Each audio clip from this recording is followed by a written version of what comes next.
Hi friends, நாம் இன்னைக்கு கன்னியாகுமரி மாவட்டத்தில் பிரசித்தி பெற்ற ஆலயமான நாகராஜா கோயிலில் தான் இப்போ இருக்கிறோம். ஐயா நாராயணன் நம்பூதிரி அவங்கள டைரெக்டாக பேட்டி எடுக்க வந்திருக்கோம். இப்போ பார்த்திங்கன்னா ஆயில்யம்ங்கிறது வந்து என்ன பர்பஸுக்காக ஞாயிற்றுக்கிழமை தோறும் இது பண்ணுறாங்கங்கிறத வந்து தெளிவாக உங்கள்கிட்ட டைரெக்டாக கேட்டு தெரிஞ்சுக்க விரும்புகிறோம். அதாவது ஆயில்ய நட்சத்திரம் நாகராஜா அவருடைய பிறந்த நாள்.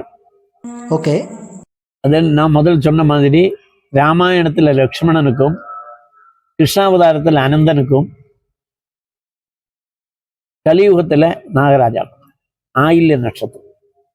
இது ராமாயணத்திலிருந்தே டச்சிங் உண்டு. அந்த ராமாயணத்திலிருந்தே தொடர்ச்சியாக பார்க்கலாம்.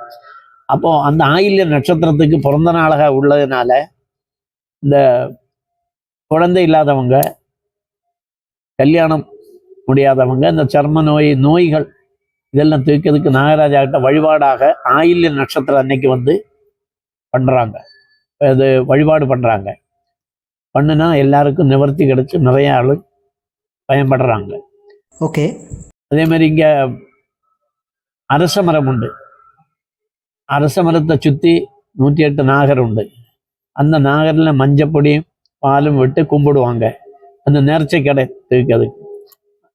அந்த ஆயில்யத்துக்கு அது ரொம்ப முக்கியமாக இருக்கும். ஓகே, அந்த ஆயில்யத்துக்கு வந்து வழிபாடு நடத்திட்டு போய் நிறைய பேர் பயன்பெற்றிருக்காங்க. நிறைய பேர் குழந்தைகளை கொண்டு வந்து திருப்பி சாமி நடைகளை படுக்க வச்சிருக்கு. இதெல்லாம்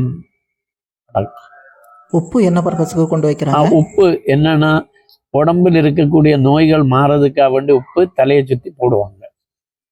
போட்டால் அதில் அந்த நோய்கள் மாறும். கோயில் சிறப்புகளை பற்றி சிறப்பாக சொன்னீங்க. மேலும் நம்ம சேனலை சப்ஸ்கிரைப் பண்ணாதவங்க சப்ஸ்கிரைப் பண்ணிக்கோங்க. நன்றி, வணக்கம்.